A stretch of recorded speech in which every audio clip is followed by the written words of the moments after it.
Talk the Super Bowl, man. So now we got Mahomes. What's he got? 2 MVPs, 2 Super Bowl MVPs, 2 rings. Hey, he on his way. Start entering the GOAT conversation here soon. Only 27 too. Think That's it's part of the crazy. script. Huh? Probably. If it's a script, man, he's got the best script. That whole thing is weird. I mean, if anybody could catch Tom Brady, I mean, it's him. If they wanted to push that, I don't believe too much into it. It's funny. They had the whole script written out before the game. I think what the score was supposed to be 37-34. You had a lot of people betting that way. It was close though. You know what I mean? To beat the script. A point on both sides. It was definitely close, man. But I thought, man, just one of the best Super Bowls I've seen in a long time that I can remember. It's kind of like we said on both sides of it. It's two things prove true, right? I know we talked about it, right? I wanted to say, I said if Philly was to go down, right, could they blow this thing open? You know what I mean? But if they was to fall behind, what would happen? But you said it was one thing that stood out to me. Like at the end of that, you was like, listen, if the Chiefs fall down, I believe that they have the team to come back. I'm not stressing them. They're going to come back. But you said if the Eagles fall down, on the other hand, I don't know. And we just kind of seen that come into fruition. We seen them fall into that 10-point lead, go into halftime. And then, Andy Reid worked his magic, score every touchdown, the second half, and the rest is history, man. No, it's crazy because going into the half, I texted, I believe it was my pops, and I was like, Kansas City's going to win this game. And I think he came back and was like, why? And pretty much I said, Philly doesn't have control of the clock. They're killing the clock, but they're not controlling the game. I'm sorry. And the Chiefs defense is going to go in the halftime and have 30 minutes to adjust to the game speed of Philadelphia. And then you saw in the second half, man, Philly was dumping the ball downfield. I'm sorry. The Chiefs were dumping the ball downfield, and Philly wasn't really accomplishing what they had before. And the Chiefs were able to come back and get that victory. Great game, though. Great game. Which is something we've seen a lot from Philly this year. I mean, they jump out on teams, early. The second half doesn't really mirror the first too much. The teams that are good find a way to come back and make adjustments, but the teams that suck, obviously, they never catch up with a team like that. So, but we seen that kind of pop up again, and it's strange, right? We got the news before the game that the offensive coordinator Shane Steichen, he got the head coaching job or whatever. They still poaching Philly coaches once again. But how do you feel about the Rich Gagnon news that that follows, man? He didn't even have to leave Arizona. I don't even think he boarded a flight. He's staying in Phoenix, man, staying in Arizona. How Philly fans feel? I think that's a blessing in disguise for Philly. I'm not a big Gannon fan, and he pretty much had a job interview on Sunday and failed it. Yeah, he got the job. If he's staying back in Phoenix, I don't know. The Steichen move, though, I think that's crazier because on the other side of that, what do they do at quarterback? Do they go find a mobile guy? Or does he do what he did back with Justin Herbert his rookie year and just get like a gunslinger, Because he does have 2 offenses up his sleeve.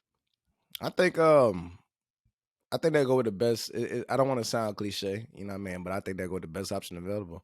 And it's not a lot out there. You had the Derek Carr suitors and, didn't want to draft a rookie. But I do believe, if they can't find one of his top guys, he has shown the blueprint to, get a Russian quarterback in there and try to keep this magic going, try to follow your blueprint and see if you have something there. And, one thing I can say about Philly, man, you can see it, man. Even when they was lining up, it's something they did all year round for some reason. A lot of credit go to the offensive line, but credit to him for keep going to the well, running the same thing over and over, which is that, 3rd and 2, 3rd and 3 short yardage. Everybody gets underneath of them and then just pushing them in and continuing the way to grind that clock and keep drives going, man. So that's a nice staple he got there. Will it work with a different team? We'll have to see, man. But solid move. I think solid move overall, though. For real. To stay on the coaching staff side of things, so Gannon, like I said before, wasn't the best defensive coordinator in my opinion. I think he has great pieces, but Andy Reid, man, called a phenomenal game plan against Rich Gannon. And that's pretty much what it came down to because, like we spoke about, Mahomes didn't have his best day, but you were saying you think Andy Reid did, and it really showed in the second half. It definitely was the difference.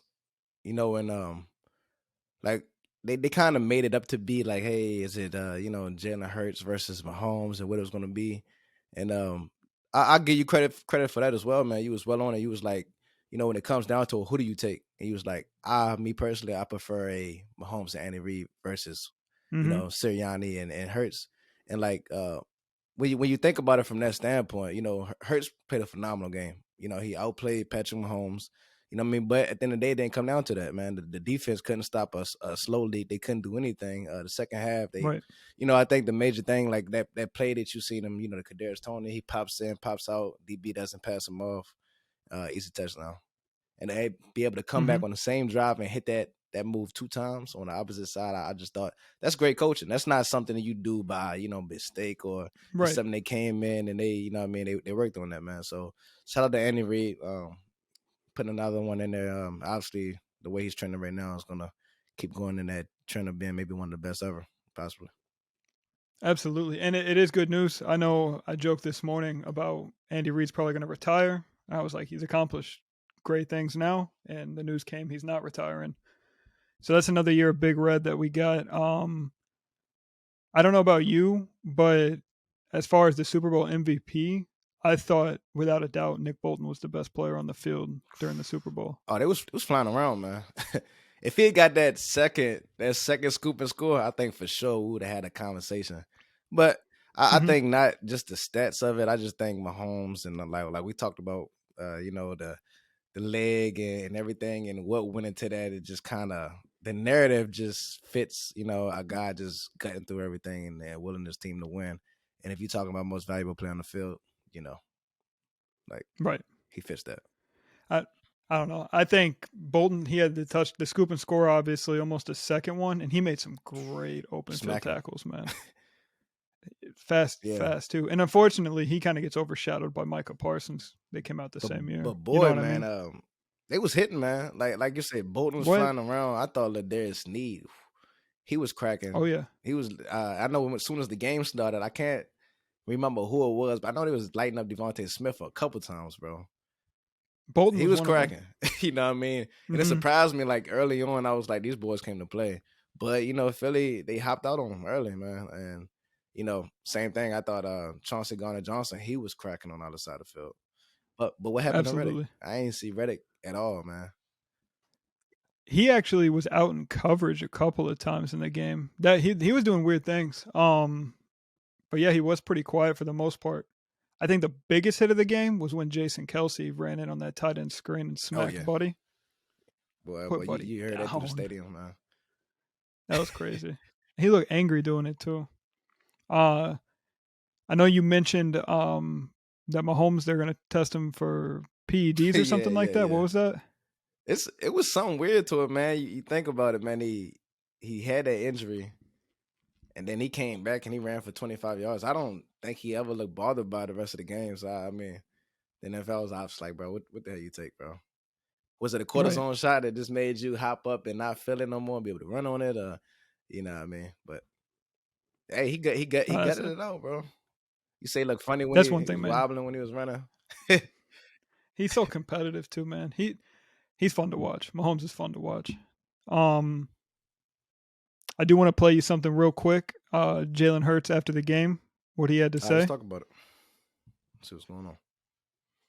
I have a lot of respect for him. I always have. He's done some really great things this far. I think for me, we lost. We came here to win, came up short. So, it's something that I know that'll motivate me. I've been here before. That's the beautiful thing about it. So I'll figure it out. It's crazy to see how classy he is even in defeat. He's a high character guy, man. It makes it tough to, as much as you hate Philly, the fans and everything, like he's a very likable dude. Man, what stood out to me was what he ended with. He said, I've been here before. You know what I mean? You know what I mean? I know what this feels like. I'm gonna bounce back. And you don't think about it like for a young guy like that, but he has played in championship games. Obviously, had the Tua thing, he lost, came back. You know what I mean? So, yeah, man. But I will say this: he proved a lot of doubters wrong, and I'll be the first to put my hand up and was like, I doubted him a little bit. I wanted to see how much of it was him and how much of it was his team, right? And we've heard those narratives all year round. Like, is he getting carried by the defense? Was it the weapons? But this game, I'm gonna be honest, like the defense didn't do much. The run game, to be honest, was non-existent. You know what I mean? He had his usual, stable of weapons, whatever. But for the most part, it was him putting that team on his back, man, and had a hell of a performance, man. So shout out to him. Respect.